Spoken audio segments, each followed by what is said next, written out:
From university lecture halls to the sacred chambers of the Vatican, the Shroud of Turin has sparked endless debate and deep devotion. It's a pretty obvious fake. The shroud completely inspires those who believe in it because Jesus left no physical trace of himself on earth.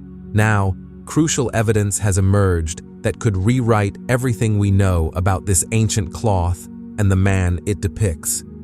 Can today's technology finally uncover the truth about its origins and authenticity? Join us on this exciting journey as the Shroud of Turin reveals a shocking truth about Jesus Christ. The Shroud of Turin, often called the Holy Shroud, holds a special place in many hearts, especially within the Catholic Church. It's believed to be the cloth that wrapped Jesus after his crucifixion, featuring an image that sparks wonder and curiosity. This remarkable fabric is about 14 feet long and 3 feet wide, made with a unique weaving technique using flax fibers. The most intriguing part is the faint yet clear image on the cloth.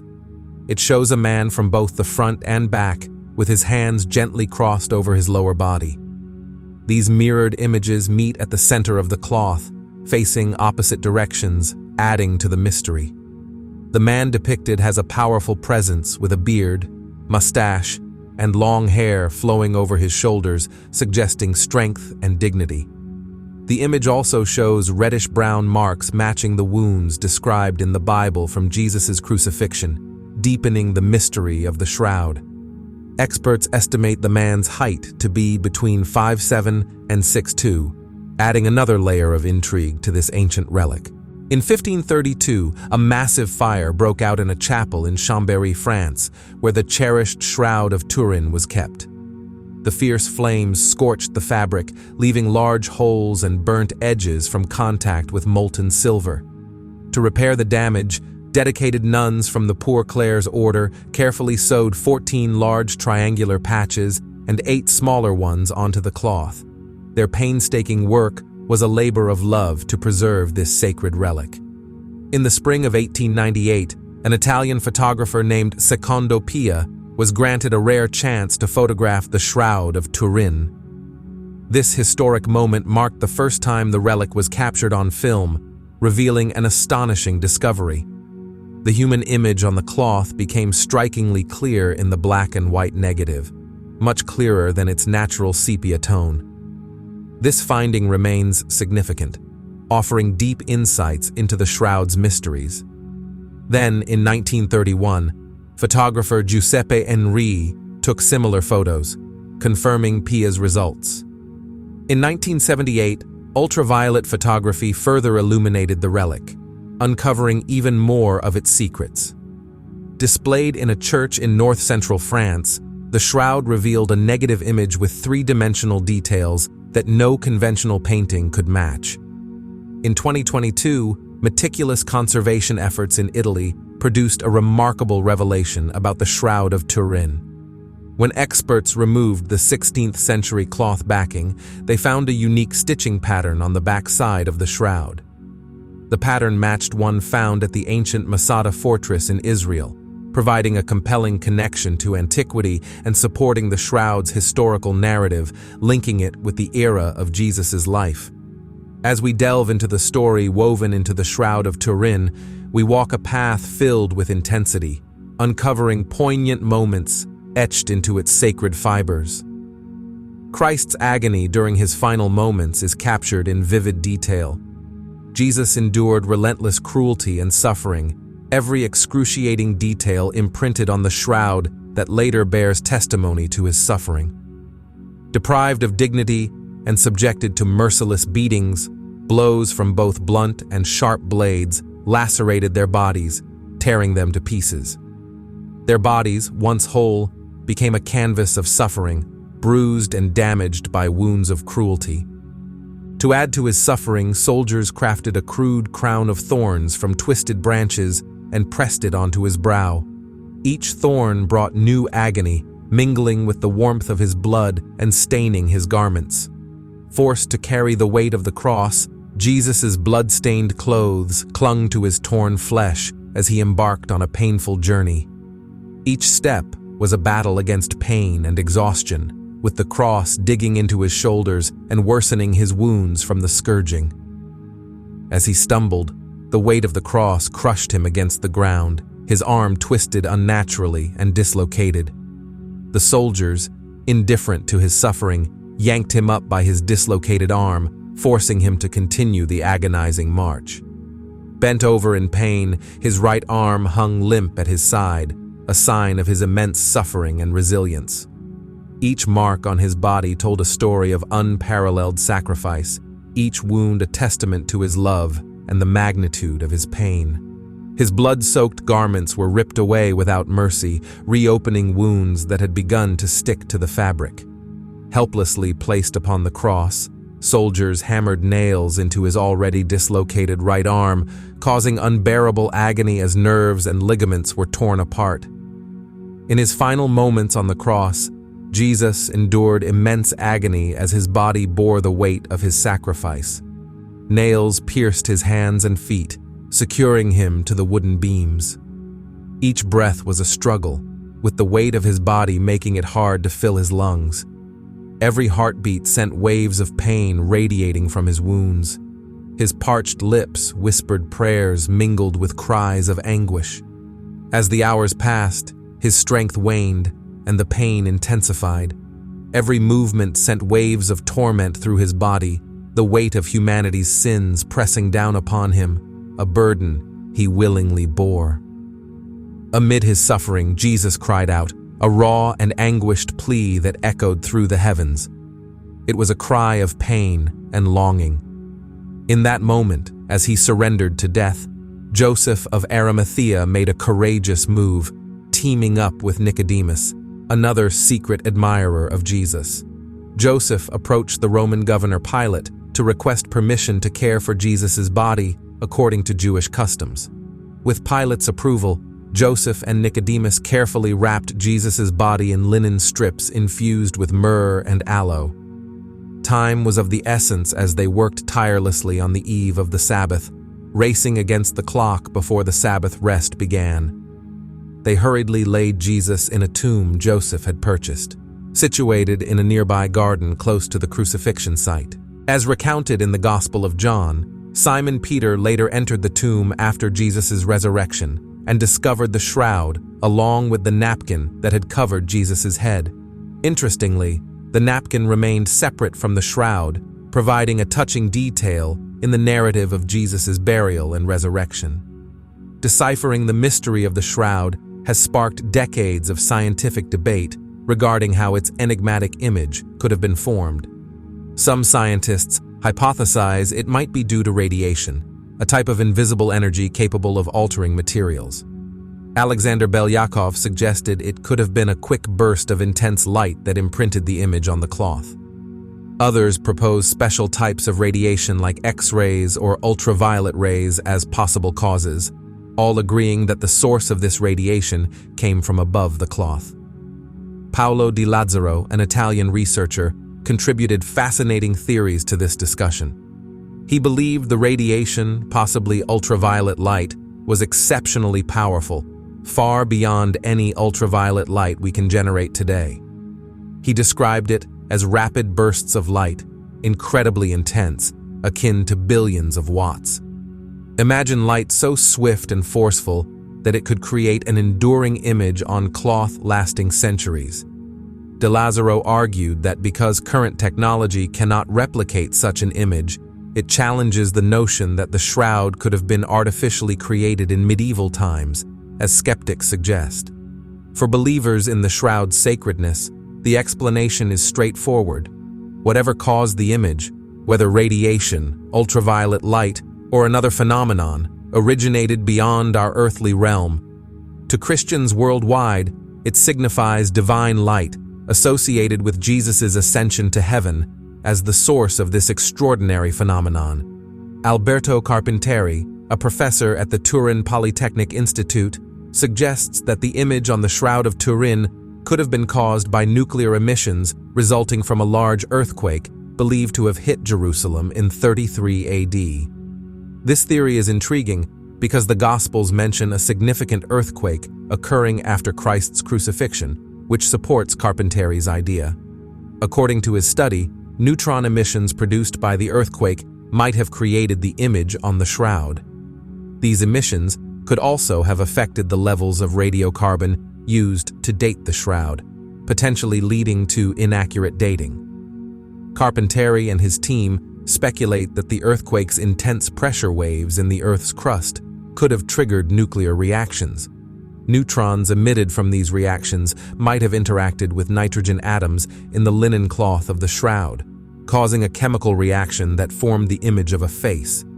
This interaction could also explain why carbon dating of the shroud has been controversial.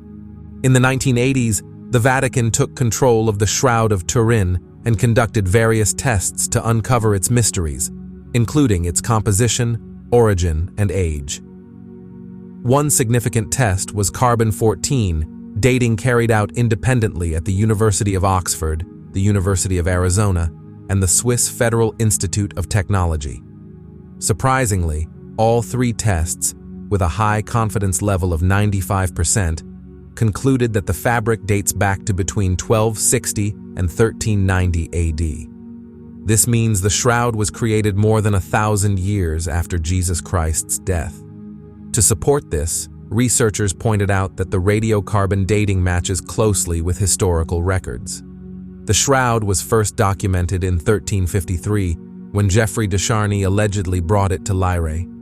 Many scholars question the accuracy of the carbon dating conducted on the Shroud of Turin. Chemist Raymond Rogers highlighted significant issues with the results. He found that while the edges of the shroud contained 37% vanillin, a compound that naturally breaks down over time, the main part of the shroud had none. This suggests that the shroud could be much older than the carbon dating suggests. The main problem with the carbon dating, according to Rogers, was the sampling. The Vatican provided small pieces from the corners of the shroud for testing. Rogers argued that if samples had been taken from the center, the dating might have shown an older age. He also noted that the absence of vanillin in the fiber's lignin, a pattern seen in other ancient linens like those from the Dead Sea Scrolls, indicates an older age for the shroud. Based on the vanillin findings, Rogers estimated the shroud could be anywhere from 1,300 to 3,000 years old. This raises doubts about the accuracy of the carbon dating results. In 2011, Salvatore LaRusso and his team from the University of Bologna used advanced digital image processing on photographs of the Shroud of Turin, including a famous negative from 1931 by Giuseppe Enri. Despite their thorough analysis, they didn't find any images of flowers, coins, or other objects on the shroud. In 2015, Italian researcher Barcaccia and his team published a study in Scientific Reports that added a new dimension to the shroud's mystery. They analyzed DNA samples collected from the shroud and its backing cloth during vacuuming in 1977 and 1988. Their research revealed traces of DNA from 19 different types of plants originating from regions like the Mediterranean, Central Europe, North Africa, the Middle East, Eastern Asia, and the Americas. They also found human mitochondrial DNA sequences representing ethnic groups from Europe, North and East Africa, the Middle East, and India.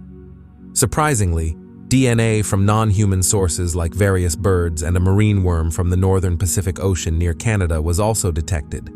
These findings provided a global glimpse into the diverse biological materials that have interacted with the shroud over centuries, further deepening its enigmatic history. Researchers studying pollen and dust DNA from the Shroud of Turin made an exciting discovery. The DNA analysis revealed that many different people from various parts of the world had interacted with the shroud over centuries. This diverse mix of DNA doesn't dismiss the idea that the shroud originated in medieval Europe. Instead, it fits well with its historical journey, possibly beginning in the Near East. What's particularly intriguing is that the findings suggest the linen cloth may have been manufactured in India. This new insight adds another layer to the shroud's intriguing history, indicating its origins and travels were more complex and extensive than previously believed. While many researchers admire the image on the Shroud of Turin for its detailed anatomical accuracy, others believe it could be a clever forgery. In 2007, archaeologists discovered a crucified Roman near Venice with heel wounds matching another known victim, Jehohanan. But these wounds didn't match those on the shroud. Additionally, no known crucifixion victims have been found with wrist wounds, even though the shroud shows them. Critics like Joe Nickel in 1983 and Gregory S. Paul in 2010 have pointed out issues with the image's proportions. Paul argued that the face and body proportions on the shroud are unrealistic. He noted that the forehead is too small, the arms are unnaturally long and uneven, and the distance from the eyebrows to the top of the head is incorrect. These features, they suggest, seem more like the work of a Gothic artist than a real human body. In 2018, researchers conducted an experimental analysis of bloodstain patterns on the Shroud of Turin to understand how they correspond to wounds from crucifixion. They found significant discrepancies. For instance, blood patterns on the forearms and back of the hand didn't match, suggesting they occurred at different times, contrary to what would be expected from a genuine burial cloth. Moreover, the blood rivulets on the front of the image didn't align with those on the lower back, even considering multiple bleeding events. These inconsistencies imply that the shroud's bloodstains were likely created intentionally to tell a story, rather than being naturally formed. Additionally, Raymond E. Brown noted that the position of the body depicted on the shroud doesn't allow for the hands to naturally cover the genitals, as shown. This suggests that anatomical features, such as elongated arms and hands, were adjusted to fit a particular narrative. These observations lead some experts to believe that the shroud may not be an authentic relic of a crucifixion, but rather an artistic creation from the Gothic period. Luigi Garlascelli, a professor of organic chemistry at the University of Pavia, claimed to have recreated a full-sized replica of the Shroud of Turin using techniques available in medieval times. He started by placing a linen sheet over a volunteer and rubbing it with an acidic pigment. After aging the cloth in an oven and washing it to remove the pigment, he added bloodstains, scorches, and water stains to mimic the original. However, Professor Giulio Fanti noted that Garlascelli's method did not reproduce the most critical characteristics of the Turin shroud. Garlascelli's reproduction was featured in a National Geographic documentary, but his technique, including using a bas-relief method for the face, resulted in an image that resembled the Turin shroud, but lacked its uniformity and intricate details. Scientists Emily Craig and Randall Bray investigated how medieval artists might have created the Shroud of Turin using a dust transfer technique. They began by drawing a face resembling Jesus on newsprint, using carbon dust mixed with collagen, similar to materials available in the 13th and 14th centuries. After completing the drawing, they placed it on a table and covered it with linen. They then pressed the linen firmly against the newsprint, using a wooden spoon's flat side to transfer the image. The result was a reddish-brown image on the linen that looked remarkably lifelike. It had a three-dimensional quality and showed no brush strokes, appearing as if it could be a genuine imprint of a person. Their experiment demonstrated that it was feasible to create a convincing and detailed likeness using techniques accessible in medieval times. In the dimly lit museum chamber, scholars gathered around the glass case containing the enigmatic artifact, the Shroud of Turin. Dr. Sofia Alvarez, a respected historian and skeptic, studied the delicate fabric with a mix of curiosity and skepticism. As she examined the intricate patterns woven into the cloth, a startling realization dawned on her. The fabric held secrets that could challenge centuries-old beliefs. With trembling hands, she delved deeper into the mystery, uncovering microscopic traces of pollen, DNA fragments, and faint imprints resembling crucifixion wounds. In a moment of clarity, Dr. Alvarez grasped the profound implications of her findings. The Shroud of Turin might not merely be a religious relic, but a tangible witness to the life and death of Jesus Christ. She envisioned her groundbreaking paper titled the Shroud of Turin reveals shocking truth about Jesus Christ, marking the beginning of her quest to unveil the untold story concealed within the folds of time. One of the key debates among scholars studying the Shroud of Turin from a religious perspective revolves around whether it matches the descriptions of Jesus' burial in the New Testament. According to theologians, while the New Testament provides some details about Jesus' burial, it doesn't offer exact specifics. One aspect often questioned is the napkin, which is rarely mentioned. Scientists Emily Craig and Randall Bray investigated how medieval artists might have created the Shroud of Turin using a dust transfer technique. They began by drawing a face resembling Jesus on newsprint, using carbon dust mixed with collagen, similar to materials available in the 13th and 14th centuries. After completing the drawing, they placed it on a table and covered it with linen. They then pressed the linen firmly against the newsprint using a wooden spoon's flat side to transfer the image. The result was a reddish-brown image on the linen that looked remarkably lifelike. It had a three-dimensional quality and showed no brush strokes, appearing as if it could be a genuine imprint of a person. Their experiment demonstrated that it was feasible to create a convincing and detailed likeness using techniques accessible in medieval times. In the dimly lit museum chamber, scholars gathered around the glass case containing the enigmatic artifact, the Shroud of Turin. Dr. Sofia Alvarez, a respected historian and skeptic, studied the delicate fabric with a mix of curiosity and skepticism. As she examined the intricate patterns woven into the cloth, a startling realization dawned on her. The fabric held secrets that could challenge centuries-old beliefs. With trembling hands, she delved deeper into the mystery, uncovering microscopic traces of pollen, DNA fragments, and faint imprints resembling crucifixion wounds. In a moment of clarity, Dr. Alvarez grasped the profound implications of her findings. The Shroud of Turin might not merely be a religious relic, but a tangible witness to the life and death of Jesus Christ. She envisioned her groundbreaking paper titled "The Shroud of Turin Reveals Shocking Truth About Jesus Christ," marking the beginning of her quest to unveil the untold story concealed within the folds of time. One of the key debates among scholars studying the Shroud of Turin from a religious perspective revolves around whether it matches the descriptions of Jesus' burial in the New Testament. According to theologians, while the New Testament provides some details about Jesus' burial, it doesn't offer exact specifics.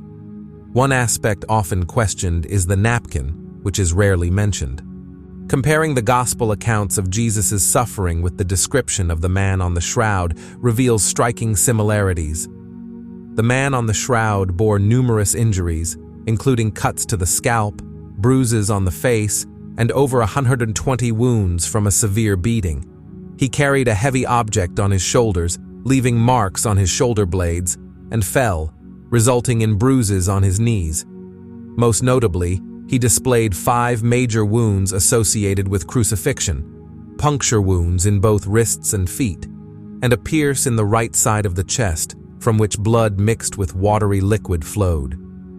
Pathologists noted signs of rigor mortis, distinguishing wounds as pre- or post-mortem. The resemblance between Jesus' ordeal, as described in the Gospels, and the wounds on the shroud is compelling.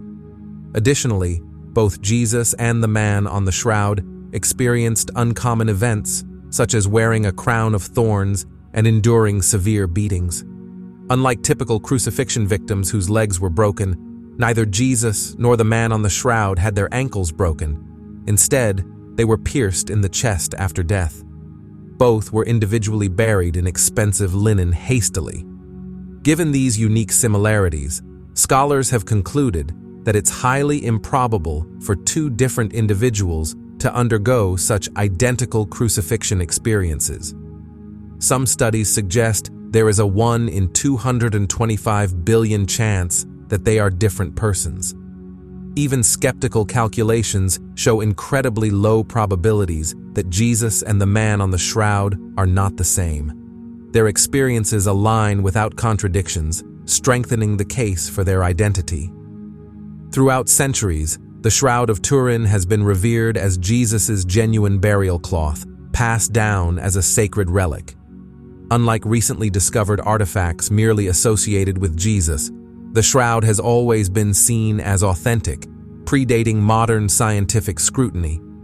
This enduring belief reinforces the connection between Jesus and the figure depicted on the shroud. While we can't definitively confirm the identity of the man in the shroud, there are compelling reasons to believe it could be Jesus's actual burial garment. Many details align perfectly without any discrepancies, supported by scientific consensus that the artifact is genuine, not a forgery. Evidence for Jesus's resurrection. When considering evidence for the resurrection of Jesus, the Shroud of Turin presents three compelling arguments. Firstly, unlike other burial shrouds that only show blood and decomposition stains, the shroud uniquely features a detailed image of a body. This double body image is visible in both positive and negative forms, suggesting it was created by a burst of light or heat. Recent experiments support this theory, indicating radiation emanating from a body resembling Jesus. These findings have profound implications for understanding the resurrection, especially when combined with historical accounts. Scientific studies have shown that the Shroud of Turin, believed by many to be the burial cloth of Jesus Christ, displays unusual characteristics. Researchers have observed that the cloth shows very little decomposition, indicating that the body it once covered did not stay in contact with it for a long time. This is surprising because in the warm climate of the Middle East, decomposition typically occurs rapidly. Moreover, pathologists who examined the shroud found no signs that it was unwrapped from the body after burial. Instead, they discovered that the cloth came into direct contact with the body, with bloodstains appearing to transfer directly onto it and even becoming partially attached. The blood clots seen in the wounds and the clear borders of these stains suggest that the body remained undisturbed within the shroud. These findings add to the mystery and debate surrounding the shroud's origin and authenticity. Skeptics may propose various reasons why a body might be removed from a burial cloth, but the intact blood clots and undisturbed stains support the argument that the body was likely left undisturbed within the shroud, potentially strengthening its case as an authentic artifact. The Shroud of Turin presents several intriguing mysteries supported by scientific analysis. Firstly, the cloth shows little to no signs of decomposition, suggesting the body it covered was not in prolonged contact with it. Despite this, there are no indications that the body was unwrapped or removed, as evidenced by intact blood clots and undisturbed bloodstains. Adding to the mystery is the possibility of a burst of radiation emitted by the body, which further fascinates researchers. What makes this evidence even more compelling is that it is empirical and scientifically verifiable. Together, these points create a strong body of evidence that sparks curiosity and debate about the origins and authenticity of the Shroud of Turin. The authenticity of the Shroud of Turin has been a subject of intense debate and fascination for centuries. The shroud bears the imprint of a man who appears to have suffered wounds consistent with crucifixion, which aligns closely with the biblical account of Jesus Christ. This alignment has led many to believe that the shroud could indeed be the burial cloth of Jesus. The scientific analyses, including the lack of decomposition, the presence of intact blood clots, and the unusual image formation that some suggest could be due to a burst of radiation, contribute to the compelling nature of the shroud's authenticity claims. These findings have prompted some to argue that the shroud could be a physical artifact linked to Jesus' crucifixion and resurrection. However, skepticism remains.